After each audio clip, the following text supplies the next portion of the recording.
जितना आप होश से देखेंगे उतने ही विचार गिर जाएंगे, और एक घड़ी ऐसी आएगी कि मन तो होगा लेकिन विचार बिल्कुल नहीं होंगे। और जिस दिन ऐसी स्थिति आ जाती है विचार शून्य मन की, उसी दिन हम मन से भी ऊपर उठ जाते हैं। शरीर के जागरण से शरीर के ऊपर उठता है व्यक्ति, मन के प्रति जागरण से मन से ऊपर उठ जाता है, और तब वहां प्रवेश होता है जो आत्मा है। शरीर और मन से मुक्त हुए बिना कोई अंदर प्रवेश नहीं पा सकता।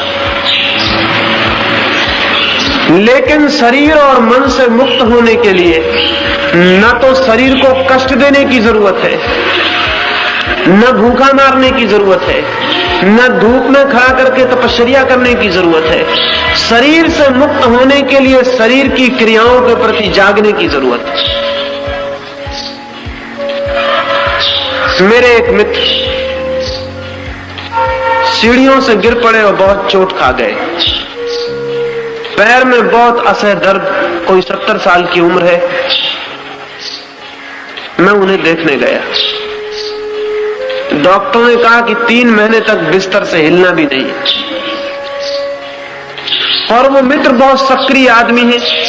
इस 70 साल की उम्र में भी भाग दौड़, चलना फिरना, काम, एक क्षण खाली, एक क्षण व्यर्थ बैठना मुश्किल है, आराम करना कठिन है। 3 महीने उन्हें एक ही सीधा पड़े रहना पड़ेगा। मैं उन्हें देखने गया, वो रोने लगे और कहने लगे इससे तो अच्छा था कि मैं मर जाता। 3 महीने में कैसे पड़ा रहूंगा? 3 महीने बर्दाश्त करना मुश्किल है। अभी 3 ही दिन बीते हैं और मैं घबरा गया। और डॉक्टर कहते हैं 3 महीने हिलना भी नहीं, करवट भी नहीं लेनी, सीधे ही पड़े रहे तो ही पैर ठीक हो सकेंगे।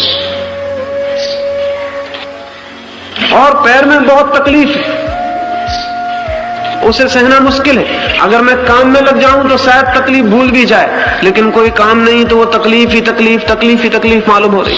मैंने उनसे कहा एक छोटा सा प्रयोग करें, तकलीफ के प्रति जागने का प्रयोग करें। आंख बंद कर ले, मैं आपके पास बैठा हूं, और तकलीफ को देखें कि कहां है, पिन पॉइंट करें कि कहां है। अभी आप कहते हैं पूरे पैर पे तकलीफ है, पूरे पैर पे नहीं हो सकती, कोई खास केंद्र होगा जहां सर्वाधिक होगी, तो सरकें, धीरे धीरे केंद्र पर आए। आंख बंद करके देखें कि ठीक वो केंद्र कहां है जहां तकलीफ है, उस केंद्र पर पहुंचे। उन्होंने आंख बंद कर ली और मैंने कहा खोजें खोजें खोजें। वो आंख बंद करके खोज करने लगे और उस जगह उनका चित्त पहुंच गया जहां तकलीफ थी। और 15 मिनट बीते, 20 मिनट बीते। मैंने उनसे 15 मिनट के लिए कहा था, 35 मिनट बीते, 45 मिनट बीते, और मैं उनका बाहर बैठा चेहरा देख रहा हूं। उनका चेहरा शांत होता जा रहा है, जैसे तकलीफ विलीन हो गई। कोई 65 मिनट पर उन्होंने आंख खोली और कहा ये तो बड़ी हैरानी की बात हो। जैसे जैसे मैंने गौर से देखा तो पता चला पूरे पैर पे तकलीफ भ्रम थी, पूरे पैर पे तकलीफ नहीं थी, वो सिर्फ ख्याल था। तकलीफ बहुत छोटी जगह थी, एक पॉइंट पर थी। धीरे धीरे मैं उस पॉइंट पे पहुंच गया, और जब मैं ठीक उस पॉइंट पे पहुंचा जहां तकलीफ थी, दर्द था, तो मैं एकदम हैरान रह गया। मुझे दिखाई पड़ा दर्द वहां है और मैं यहां हूं, और दर्द और मेरे बीच लंबा फासला है। मैं दर्द नहीं हूं। कभी किसी दर्द के प्रति जाग कर देखें और आपको पता चलेगा आप दर्द नहीं। मैंने उनसे कहा ये 3 महीने भगवान का आशीर्वाद समझे, ये मौका कभी नहीं मिलेगा। 3 महीने दर्द के प्रति जागे। कोई 3 महीने बाद मैं उनसे मिलने गया, वो आदमी दूसरे हो गए थे। उन्होंने मुझसे कहा कि सच में ही भगवान की कृपा है, अन्यथा मैं ऐसे ही मर जाता। मैं दर्द के प्रति ही जागने की कोशिश में धीरे धीरे शरीर के प्रति जाग गया हूं कि दर्द शरीर में था, दर्द के प्रति जागा, शरीर के प्रति जागा, और मुझे अद्भुत अनुभव हुए इन 3 महीनों में। वो आपसे कहना चाहता हूं। मैंने कहा क्या हुआ? उन्होंने कहा पहला तो मुझे यह अनुभव हुआ कि मैं शरीर नहीं, और 3 महीने में ये प्रतीति इतनी गहरी और स्पष्ट हो गई कि मैं शरीर नहीं हूं कि अब मुझे मृत्यु का भी कोई भय नहीं है, क्योंकि मैं जानता हूं शरीर ही मरेगा, मैं नहीं मर सकता। लेकिन शरीर और हमारे बीच फासला नहीं है, डिस्टेंस नहीं है। हम कभी जागे ही नहीं। ध्यान रहे, जिस चीज के प्रति आप जागेंगे उसी से फासला हो जाएगा। जाग ही आप उस चीज के प्रति सकते हैं जो आप नहीं है, क्योंकि आप जागेंगे हमेशा दूसरी चीज के प्रति जागेंगे, शरीर के प्रति जागेंगे और शरीर अलग हो जाएगा। एक फकीर था, मुसलमान फकीर था, शेख फरीद। शेख फरीद के पास कोई गया और पूछने लगा कि मैंने सुना है कि जीसस को सूली दी गई और जीसस सूली पे लटकाए जा रहे थे तो भी हंस रहे थे, ये कैसे हो सकता है कि आदमी का शरीर लटकाया जा रहा हो सूली पर और आदमी हंसता हो? और उस आदमी ने पूछा, मैंने ये भी सुना है कि मंसूर के साथ तो और भी दुर्व्यवहार किया गया, मंसूर के पहले पैर काटे गए, फिर हाथ काटे गए, फिर आंखें फोड़ी गई और मंसूर हंसता रहा। ये नहीं हो सकता, ये कैसे हो सकता है? जिसके पैर कट गए हों, पैर से लहू गिर रहा हो, जिसके हाथ कट गए हों और जिसकी आंखें फोड़ दी गई हो वो हंस रहा हो, ये नहीं हो सकता, ये कभी नहीं हो सकता, ये कैसे हो सकता है? मैं पूछने आया हूं। शेख फरीद हंसने लगा। उसके पास एक नारियल पड़ा था, उसने उठा के उस आदमी को दिया और कहा कि जाओ इस नारियल को फोड़ लाओ, एक बात ख्याल रखना,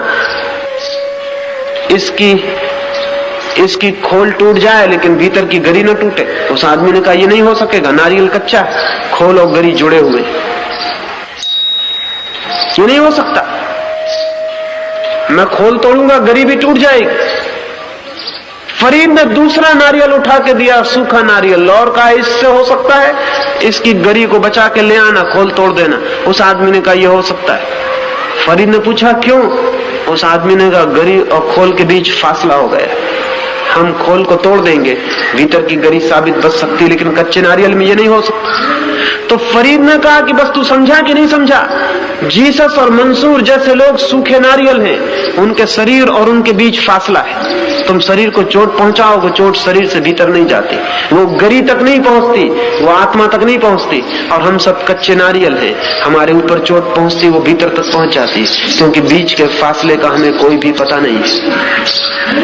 शरीर के प्रति जागरण से स्वयं और शरीर के बीच डिस्टेंस, फासला पैदा होता है, और वो फासला इतना है कि आप हैरान हो जाएंगे। वो फासला जमीन और आसमान के बीच जो फासला है इससे ज्यादा है। वो फासला जमीन और आसमान के बीच जो फासला है इससे ज्यादा है।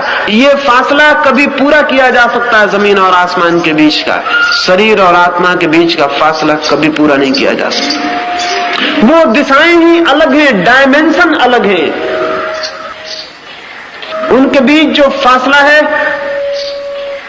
वो दो बिल्कुल विभिन्न चीजों का फासला है, जिनके बीच कभी भी फासला पूरा नहीं किया जा सकता। लेकिन हमें तो लगता है कि मैं शरीर हूं, हमने फासला पूरा कर लिया। नींद में यह फासला पूरा हो गया। जैसे एक आदमी पोरबंदर में सोए और सपना देखे कि पोरबंदर में नहीं है, पेकिंग में है, सपने में फासला पूरा हो गया, उसे नींद में पता भी नहीं चल रहा कि वो पोरबंदर में है, वो पेकिंग में समझ रहा है आपने। सुबह नींद खुले और वो जाग के हैरान हो जाए और वो कहे कि मैं पेकिंग से वापस कैसे आया, क्योंकि मैं सपने में पेकिंग में था। मैं लौटा कैसे, मैं गया कैसे? तो हम उससे कहेंगे ना तुम गए ना तुम लौटे, तुम्हें सिर्फ ख्याल पैदा हुआ कि तुम गए और तुम लौटे। तुम सदा यहीं थे, रात भी तुम यहीं थे, तुम पोरबंदर में ही थे, पेकिंग में तुम गए ही नहीं, पेकिंग तुम पहुंचे ही नहीं, लौटे भी तुम नहीं। पेकिंग में होने का सिर्फ ख्याल था, सिर्फ इल्यूजन था। आदमी की आत्मा शरीर तक कभी पहुंची ही नहीं है और न लौटने का सवाल है। सिर्फ ख्याल है कि हम शरीर में हैं, कि मैं शरीर हूं। ये शरीर में होना सिर्फ एक सपना है, शरीर से लौटना नहीं है, सिर्फ जागना है और सपना टूट जाएगा और पेकिंग से लौटना नहीं पड़ेगा। आप पाएंगे कि आप पोरबंदर में, आदमी आत्मा में ही है, शरीर वो हो नहीं गया है, बस शरीर में होने का ख्याल पैदा हो गया है कि मैं शरीर में हूं। और ख्याल अगर पैदा हो जाए और ख्याल अगर मजबूत हो जाए और अगर हम उसी ख्याल को मजबूत करते चले जाएं तो आत्मा भूल जाती है और शरीर ही रह जाता है। अमेरिका में 100 वर्ष पहले ऐसा हुआ लिंकन की शताब्दी मनाई जा रही थी। एक आदमी की खोज की गई जो लिंकन जैसा दिखाई पड़ता। बहुत मुश्किल से वो आदमी मिला और एक आदमी मिल गया जिसकी शक्ल ठीक लिंकन जैसी थी। उसको लिंकन का पार्ट अदा करने के लिए पूरी अमेरिका में घुमाया गया। जगह जगह लिंकन के जीवन चरित्र का नाटक हुआ और उस आदमी ने अब्राहम लिंकन का पार्ट किया। 1 साल तक वो आदमी एक कोने से दूसरे कोने तक लिंकन का पार्ट करता रहा। लेकिन साल भर बाद एक बड़ी गड़बड़ हो गई।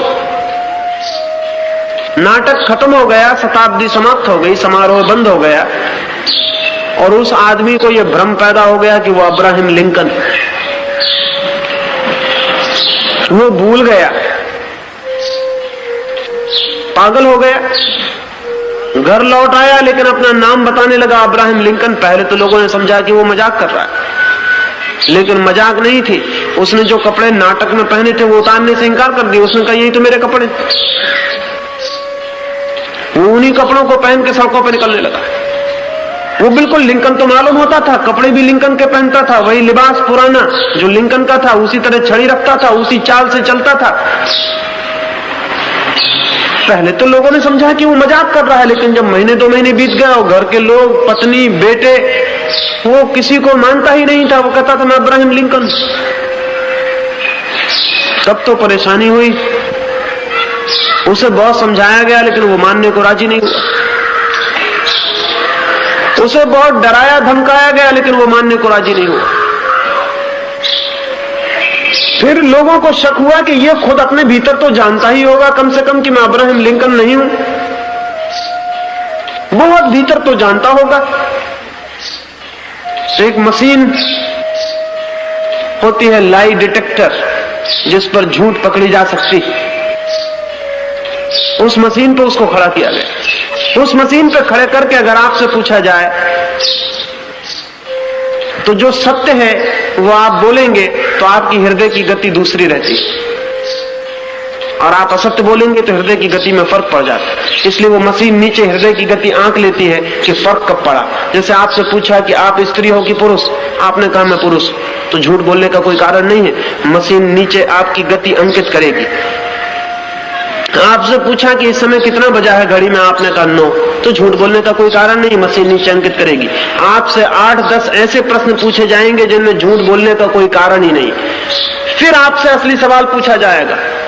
यही उसके साथ किया गया। 10 सवाल पूछे गए, उसने सबका ठीक जवाब दिया। फिर उससे पूछा गया तुम अब्राहम लिंकन हो?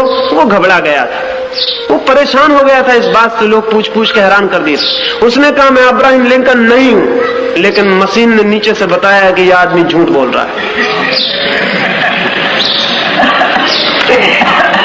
वो तो भीतर से जानता था कि मैं अब्राहम लिंकन। मशीन ने बताया कि यह आदमी इस वक्त झूठ बोल रहा है। तब तो बड़ी मुश्किल हो गई। कैसे ये ख्याल इसे पैदा हो गया? ये ख्याल पैदा हो सकता है। हमें लगेगा वो आदमी पागल था, लेकिन जो जानते हैं वो कहेंगे हम सब भी पागल हैं, हमको भी ये ख्याल पैदा हो गया है कि हम शरीर। और ये ख्याल बहुत लोगों को पैदा होते। जब स्टालिन रूस में हुकूमत में था तो इस रूस के कई पगलों को यह ख्याल था कि स्टालिन, जब चर्चिल हुकूमत में था तो कई पगलों को इंग्लैंड में ख्याल था कि वो चर्चिल। नेहरू जब हुकूमत में थे तो हिंदुस्तान में कम से कम 10 आदमी थे जिनको ख्याल था कि वो नेहरू। एक ऐसे आदमी से नेहरू का मिलना भी हो गया। एक पागल खाने में नेहरू गए और उस पागल खाने में एक पागल था जो ठीक हो गया। पागल खाने के अधिकारियों ने उसे रोक रखा था कि कल नेहरू आने वाले, उन्हीं के हाथ से इसको मुक्ति दिलवा देंगे तो ये भी खुश होगा, जलसा भी हो जाए। नेहरू से मिलकर बहुत खुश हुए और उन्होंने कहा मैं बहुत खुश हूं कि तुम ठीक हो गए। तुम बिल्कुल ठीक हो गए हो? उस आदमी ने कहा मैं बिल्कुल ठीक हो गया हूं, लेकिन महाशय मैं भूल गया पूछना आपसे कि आप हैं कौन? तो नेहरू ने कहा मैं, तुम्हें पता नहीं मैं जवाहरलाल नेहरू हूं। वो आदमी खूब हंसने लगा। उसने कहा महाशय आप भी 3 साल यहां रह जाइए तो ठीक हो जाएंगे। 3 साल पहले मुझे भी यही ख्याल था कि मैं जवाहरलाल नेहरू, लेकिन 3 साल में मैं बिल्कुल ठीक हो गया।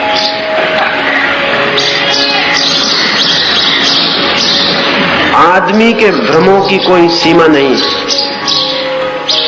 भ्रम तोड़ने का एक ही उपाय है, जागरण। और पहला बुनियादी भ्रम है आदमी को कि मैं शरीर हूं। जब तक ये भ्रम बना हुआ है तब तक मैं आत्मा हूं ये नहीं जाना जा सकता। लेकिन कुछ साधु संत सिखाते हैं कि बैठ कर ये विचार करो कि मैं शरीर नहीं हूं, मैं शरीर नहीं हूं। इससे कुछ भी नहीं होगा, क्योंकि जितनी बार आप कहते हो मैं शरीर नहीं हूं, उतने बार ही आप ये बात सिद्ध कर रहे हो कि आप जानते हो कि आप शरीर हो। साधु संत सिखाते हैं कि बैठ के ये जप करो कि मैं शरीर नहीं हूं, मैं शरीर नहीं हूं। लेकिन इस जप का मतलब क्या है? इस जप का मतलब यह है कि आप मानते हो कि आप शरीर हो और उस मान्यता को तोड़ने के लिए उल्टी मान्यता पैदा कर रहे हो। अगर एक पुरुष बैठ के एक कोने में कहे कि मैं पुरुष हूं, मैं पुरुष हूं, तो हमें शक होगा कि इस आदमी को तो दिमाग में गड़बड़ है, क्योंकि अगर ये पुरुष है तो दोहराता क्यों है? अगर आपको पता चल गया है कि आप शरीर नहीं है तो आपको दोहराने की जरूरत नहीं है। दोहराने से पता नहीं चल जाएगा, दोहराने से सिर्फ आप एक नया भ्रम पैदा कर रहे हो। पुराना भ्रम कायम है और नया भ्रम पैदा कर रहे हो। नहीं, दोहराना नहीं है, शरीर के प्रति जागना है। जागने से यह पता चल जाएगा कि मैं शरीर नहीं हूं, इसको दोहराना नहीं पड़ेगा। जैसे एक मैंने कहा कि एक आदमी पोरबंदर में सोया है और सपना देखता है कि मैं पेकिंग में हूं, और वो सपने में कहे कि नहीं मैं पेकिंग में नहीं हूं, नहीं मैं पेकिंग में नहीं हूं, नहीं मैं पेकिंग में नहीं हूं, तो भी कोई फर्क नहीं पड़ता, क्योंकि ये कहना कि मैं पेकिंग में नहीं हूं इस बात को मान लेने से शुरू होता है कि मैं पेकिंग में हूं। इसके कहने की कोई जरूरत नहीं है। हम सिर्फ उसी को निगेट करते हैं, विरोध करते हैं जिसको हम स्वीकार कर लेते हैं। स्वीकृति को ही विदा करना है, अस्वीकृति नहीं पैदा करनी है। और स्वीकृति कैसे विदा होगी? स्वीकृति जागने से विदा होगी, क्योंकि स्वीकृति निद्रा से पैदा हुई है। हम सोए हुए हैं इसलिए लगता है कि हम शरीर हैं, हम जाग जाएंगे लगेगा कि हम शरीर नहीं है। इसलिए पहला स्मरण है शरीर की क्रियाओं के प्रति, दूसरा स्मरण है मन के विचारों के प्रति। और जैसे ही मन के विचारों के प्रति हम जागेंगे वैसे ही विचार खो जाएंगे। विचार भी निद्रा से पैदा होते हैं, और जितनी गहरी निद्रा हो विचार उतने ही सत्य मालूम होते हैं। इसलिए तो नींद में सपना सच मालूम होता है, दिन में आपको उतना सच नहीं मालूम होता, क्योंकि दिन में आप थोड़े जाग गए। आप शराब पी लें और दिन में ही सपना सच मालूम होने लगे, क्योंकि शराब में फिर आप सो गए।